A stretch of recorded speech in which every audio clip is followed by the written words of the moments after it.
Chapter 11 is very short, and it's also pretty creepy. We're back in the present time again, and it begins with, she moved him. And Paul D starts to describe the fact that he doesn't know why, but he seems to want to move away from Setha physically. Like he doesn't want to sleep in her bed anymore. He starts to realize that like step by step, he's kind of moving out of 124. The beginning was simple. One day after supper, he fell asleep in the rocker by the stove, just super tired after working, and he ended up sleeping there all night. And they kind of joke about it. She's like, oh, you must have been really tired. And he's like, gosh, I can't believe I slept there all night long. And they kind of laugh about it and whatever. But then it turns out, he realizes like he slept in that chair, like a wooden rocking chair, and he's not sore. He actually felt refreshed. And then the next evening, he did it again. He fell asleep in the chair, and then he did it again. He found a way and a reason to spend the longest part of the night in the rocker. Like he definitely, he justifies it in some way to himself, even though he's still having sexual relations with Setha. He talks about the fact that they have sex every day, either in the morning after they get up or sometime earlier in the evening, but he still finds a way to sleep in the rocker. He reasons to himself that maybe it's because he had slept in that box when he was in the chain gang and maybe a part of his body likes it. I mean, he has all kinds of logical explanations, right? But then he comes downstairs one day and he doesn't want to be in the rocker. He ends up sleeping in Baby Suggs' room and sleeps in the bed that she died in. And it kind of became for a while his room, and Setha doesn't object. She sort of reasons with herself that like they still have their sexual relations, they still have their good relationship with each other in terms of just how they spend their time together, and maybe it's better after all for him to be in another room since they aren't actually married and there are two young girls in the house. So she kind of, she doesn't question it either. But then he ends up realizing he doesn't want to be in Baby Suggs' room anymore. And he justifies it by saying that he was having house fits. The glassy anger men sometimes feel when a woman's house begins to bind them, when they want to yell and break something or at least run off. And so my first thought was, how does he know about that? He was a slave. They didn't necessarily have proper homes where you would be living in a woman's house or feel like you're in a woman's house.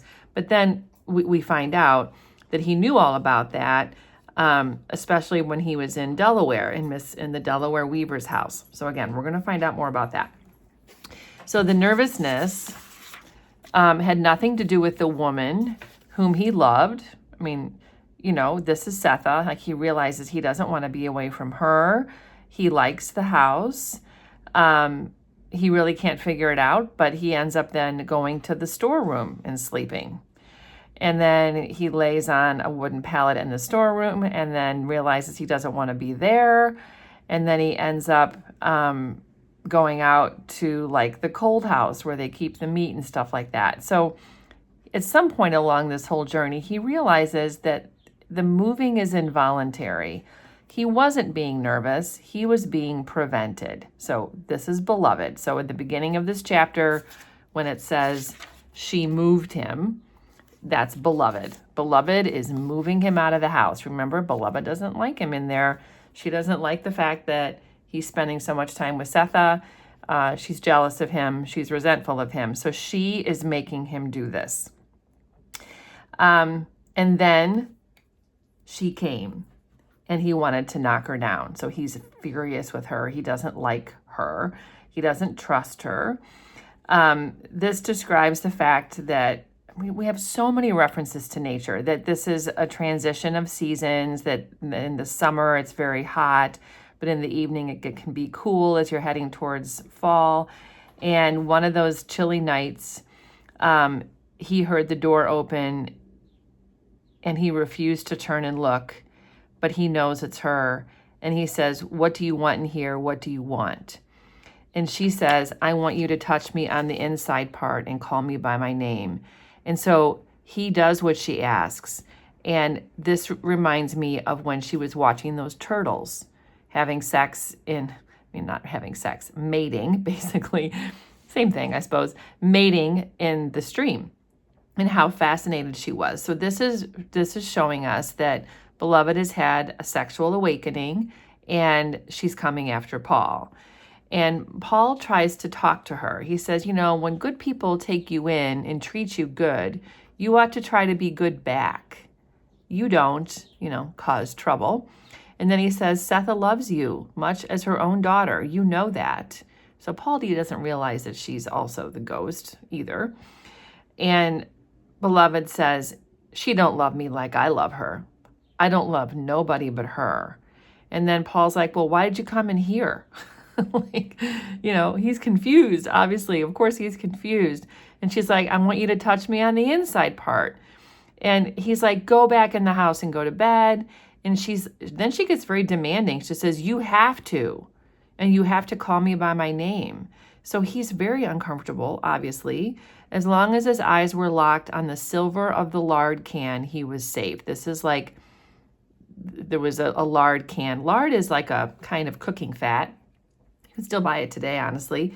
And this is what was in that storeroom.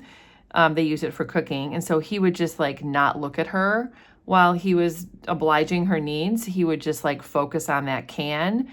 And if he felt anything at all, he would just try, to push it down. He doesn't want to feel anything for her. And she keeps insisting, call me by my name. And he says no, he doesn't want it to be that personal. And she says, please call it. I'll go if you call it. And so he does say her name, but she doesn't go.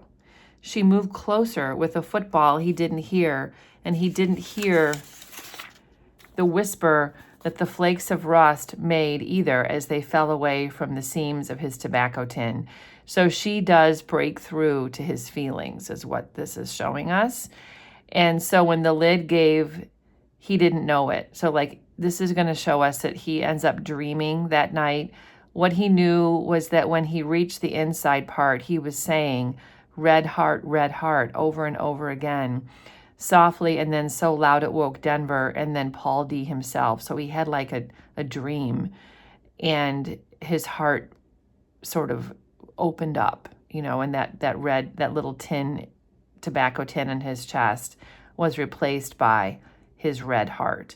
So this is obviously very brief, but it's showing that there's a lot of difficulty and just conflict here between Beloved and Paul, that she's looking for some sort of not just a sexual connection to him, but something more. And she gets it, she gets what she wants. So it just shows that Beloved has a tremendous amount of power, and that she is to be feared.